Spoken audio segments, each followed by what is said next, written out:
Hi, I'm Jessica with Liberty.com. For more than 200 years, our great nation has stood out as a true example of freedom and prosperity.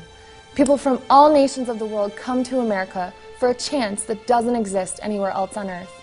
The blood of many thousands of Americans was spilled to ensure our chances at freedom.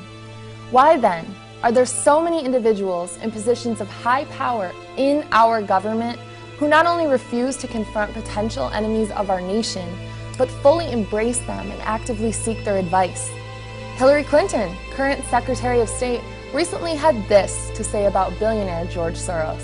Our country needs us, and we need people like George Soros, who is fearless and willing to step up when it counts. George Soros is, in our opinion, an enemy of the state. As difficult as a statement like this is to make, George Soros himself has acknowledged his intention to bring about the economic collapse of America. Can he pull it off?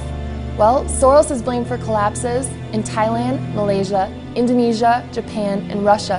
He's also responsible for the total collapse of the Bank of England. Then in 2002, a French court convicted George Soros of illegal trades that were connected to a potential takeover of the French bank. Soros paid a $2.9 million fine and is now a felon in France. How does George Soros view our country?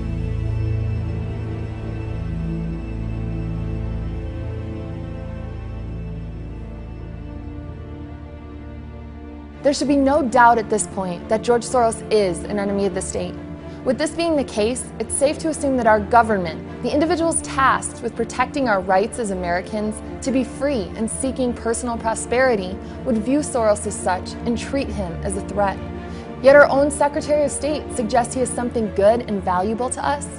And more importantly, why has George Soros been welcomed into the White House on not one, not two, but on at least 4 occasions?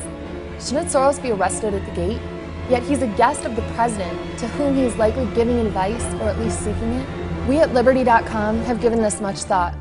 We've decided that our only hope of defeating Barack Obama in 2012 is to open an independent investigation into the potential ties between the American government and admitted enemies of the state.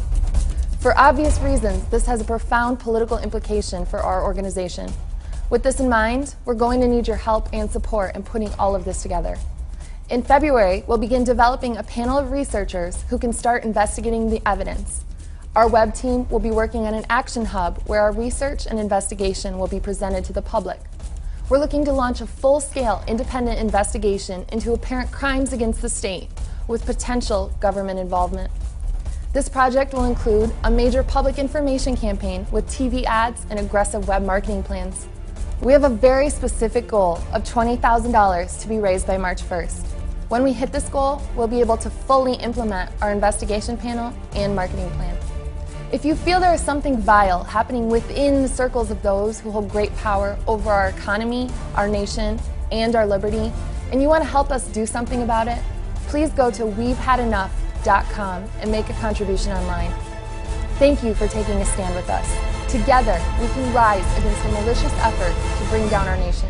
Together, we can win this fight.